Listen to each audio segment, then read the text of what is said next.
First of all, when I started to learn to study this whole process with the fifths, because I just don't understand why, when this thing is tuned in fifths, we ignore it. I just do not understand it. I used to take it for granted, and all the violinists who were born like with an unbelievably natural talent, they didn't move much actually through their life. They didn't really alter their technique.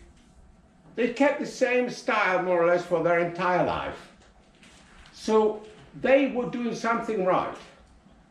And when you watch them play, you will see the soft wrist, and you will see this straight line here, which also helps your bow, because I want to make your life easier. And in all of the years that I practiced the violin, and wherever I played, it's always been a mystery to me, until these last few years I tried to solve this mystery.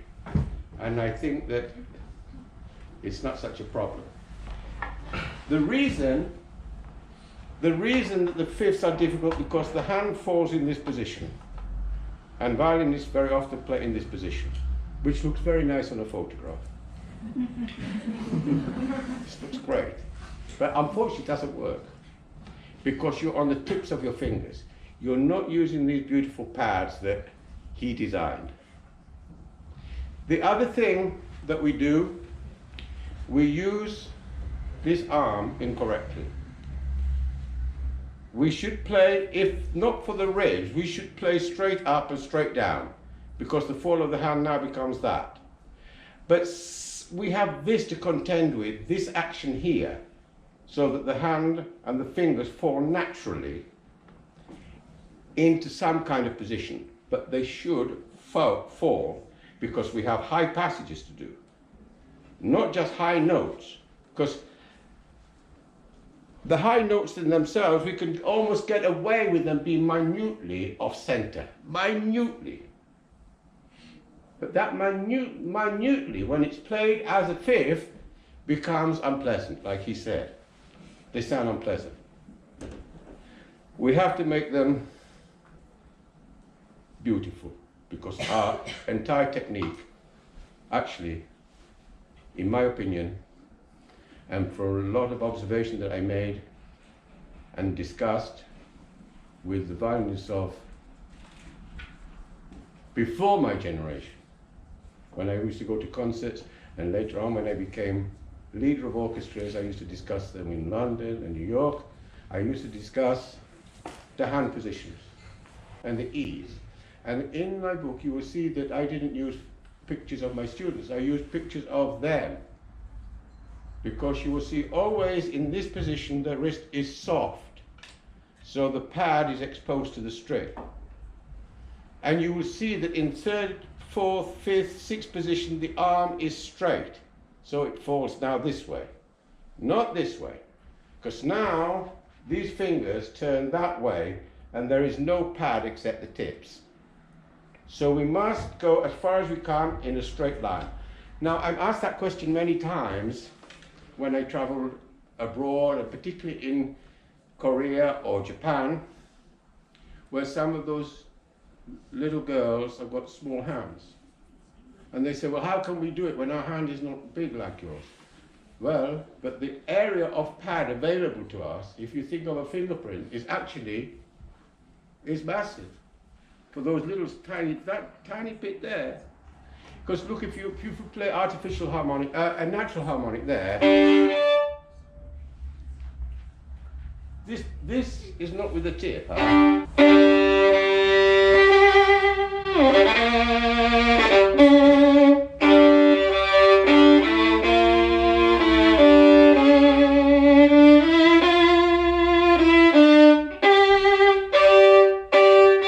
There is the fifth.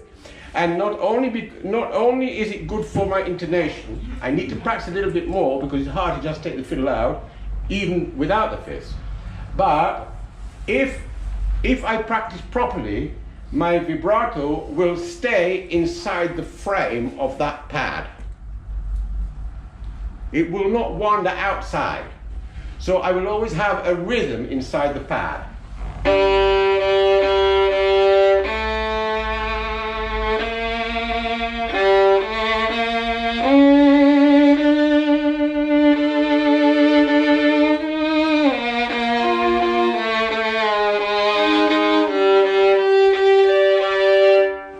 So I have to practice my fifths through the entire, and I will show you how to do that, and I will show you how to start this tuning. This young man here, his name is Lovell Jones. So he was with me when he was a little boy, and at the beginning of when I started to develop the system, it was 2 or 3 years before I started to write it down, but he was in the beginning of his studies with me. So he knows about this whole thing and how I progressed. There is another student here of mine, a wonderful violinist, who also started the same time. So, but I would like to introduce you to him. I'm going to give him a lesson. Okay, so this is Charlie.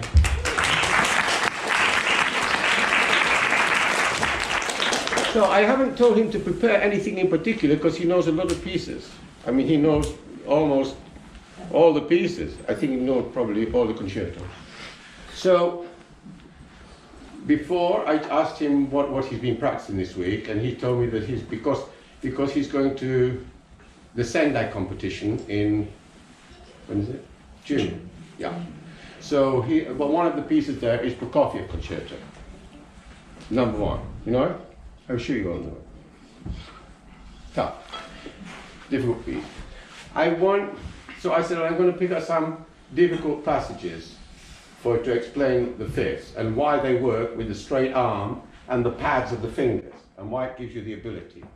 And not only must you practice with rhythm, you must practice always with vibrato, because there is no point to practice with a sound that you can't use. It's simply not a good thing to do. I mean, I could stand all day doing that.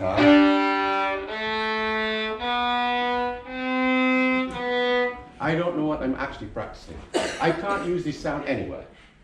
First of all, I have to admit that I don't understand Baroque violin playing. So I need to vibrate. So I have to practice there.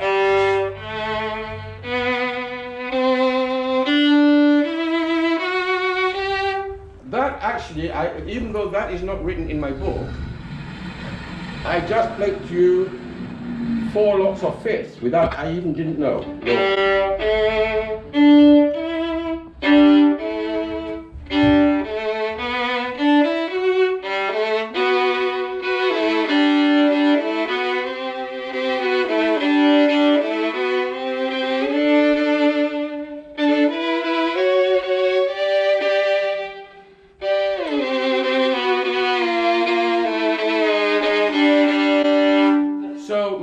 It's not absolutely pure, but they're kind of okay for just a warming up thing. And I will before I put the fiddle down, I will have them in tune.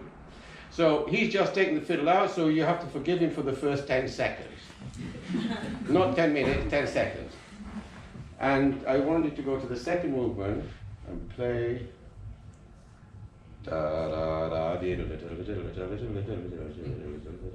that's a chromatic thing. But play it slowly in this tempo, in triplets. And I want you to watch, as we work, I want you to watch the softness of the wrist, the use of the pad, and a straighter line as he can keep here throughout the entire passage. So this would be slowly. Da-dee, da-dee, with vibrato.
so this would be the first passage, because this passage, whoever knows or whoever plays this concerto knows that this passage uses the entire length of the fiddle.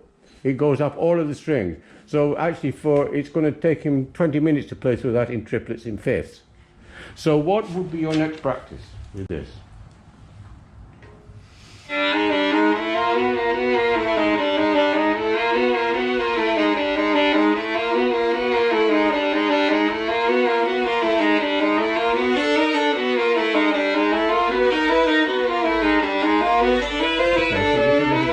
So this is good, but now I'm going to ask him to actually to look out for one little thing.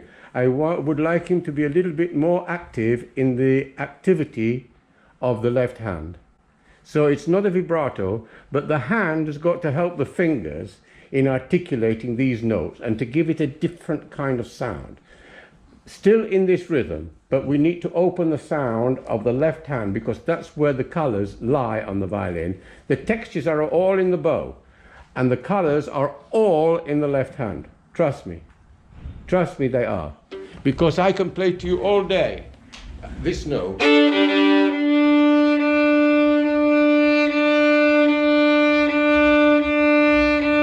I could take any good violinist here and play on this fiddle. This note is going to sound the same.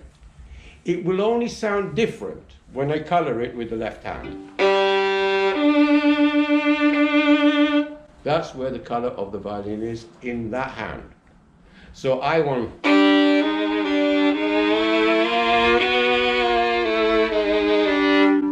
him to work a little bit harder when he vibrates, because it's not just for his overall sound. I want him to have the facility to play that run with great articulation and with great ease, because if he puts the pad in the right place, for sure he will do it. Okay. Show me with a little bit of activity.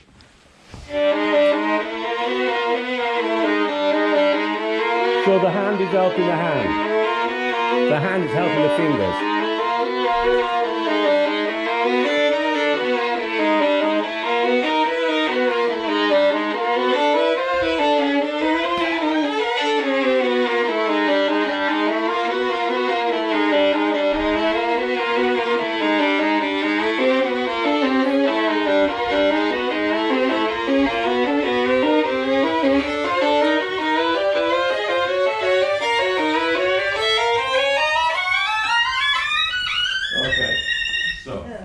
So you know that we play single notes in tempo.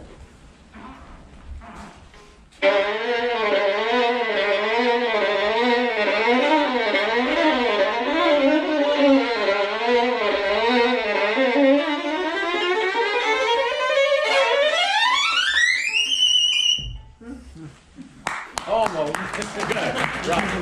Bravo. Is it possible to play those fifths in this tempo? Who can do it?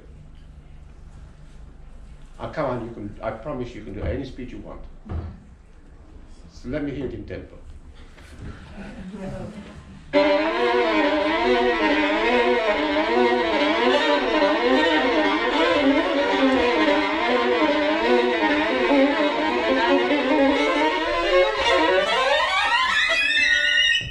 This last one you can't take, you can't, that's just hard. You've got to practice that last note.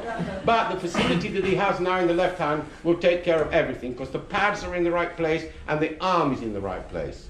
And it's basically as simple as that, because that instrument is tuned in fifths. If it wasn't for the ribs, we would go in a straight line, up and down, up and down. Not up, then out a bit and round. We wouldn't do that.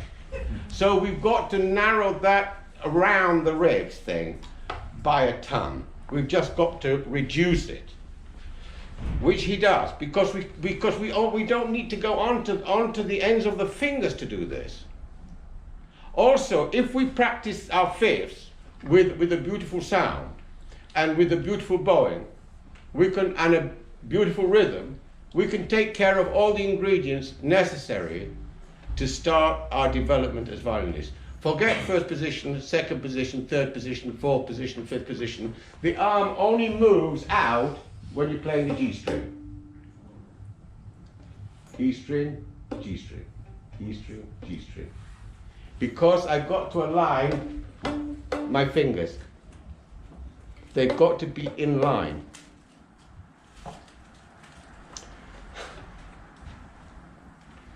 You tune the fiddle. It's the first exercise of my book. Huh?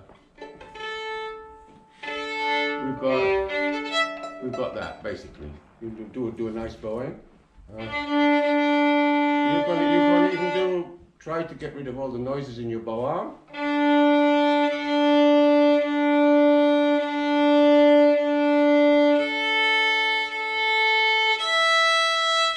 A bit flat, huh?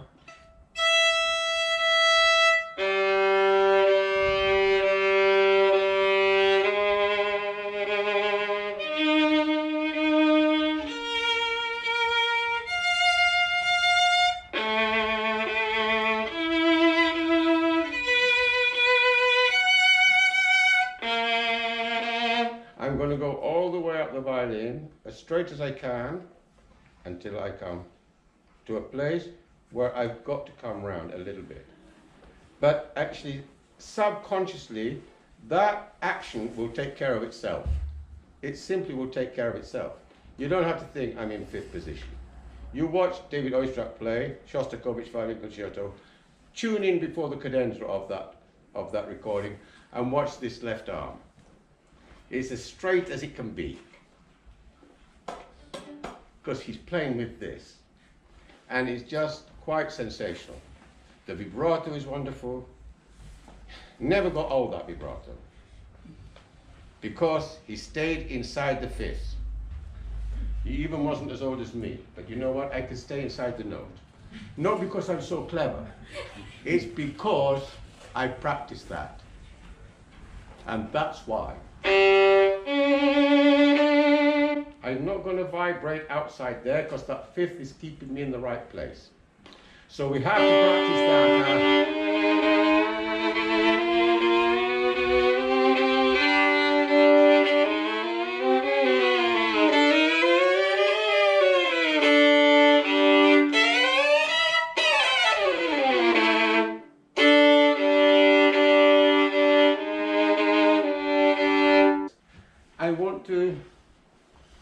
I want to ask Charlie to play. He must getting cold now. It's hard to play fifth when you're cold. Play to me. You know, Carl Flesch wrote a fantastic scale book. Fantastic. No fifths. Why? He's right. They don't sound nice. Let me hear Carl Flesch scales in one string. We have not rehearsed this lesson, I promise.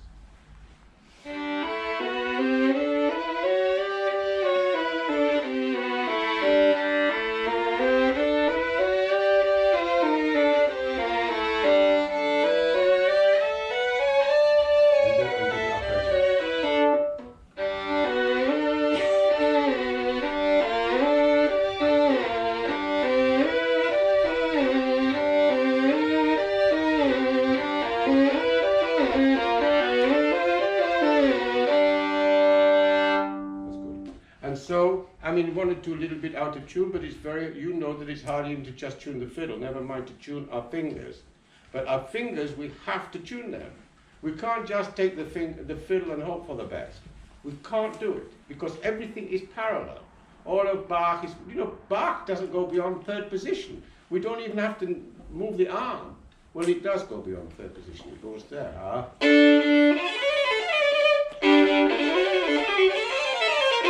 So there is a passage that goes a little higher, huh? Goes to there. But still the arm is in first position.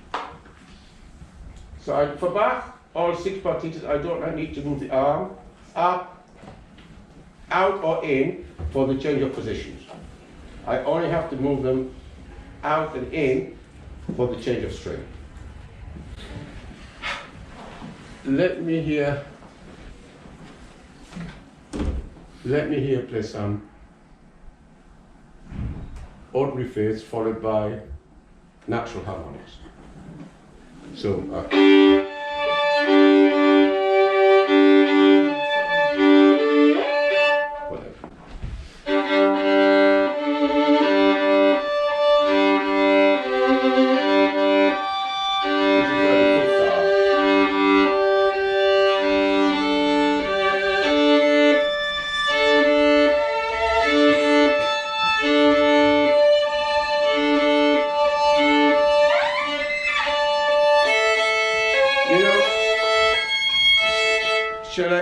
tell you, no, he plays the fifth great, but you know what's wrong with them? He doesn't go to the heel of the bow, and he doesn't go to the point of the bow.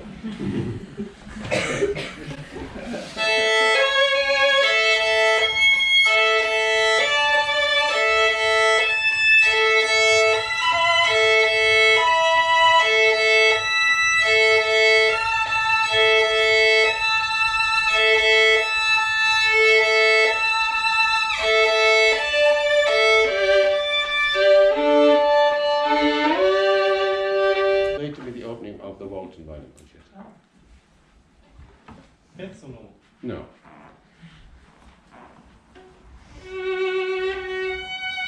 And listen to the vibrato in the left hand.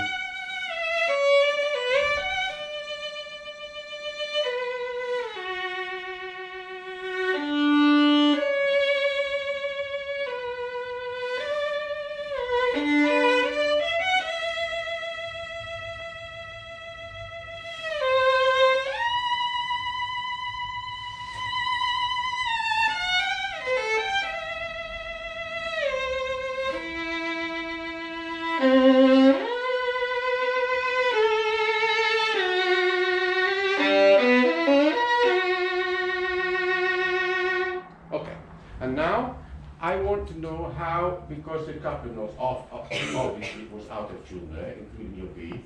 But show me how you will practice that, because or how you learn that, because it will be better the second time.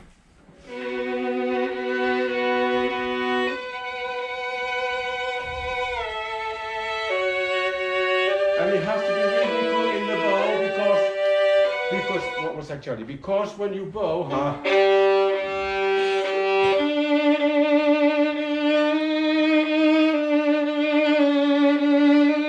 play to me with a beautiful sound.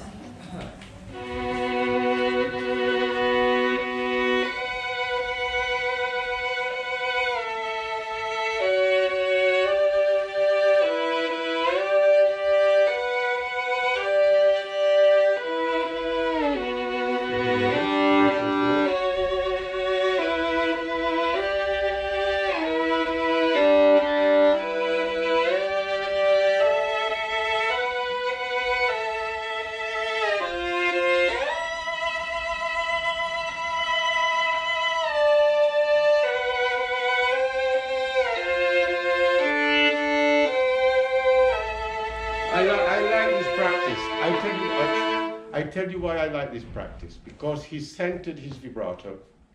The action is good because he's fastened the pad of the finger into the right place. He's also bowing, and he's with very evenly. I don't like always to hear noise at the end of each bow. I really don't like. I personally don't like it. We need it very often. We need it when we play. Why do we need that attack when we play? Big attack. Come on, somebody tell me. Which concerto is this? This Brahms concerto. What concerto is this? Tchaikovsky.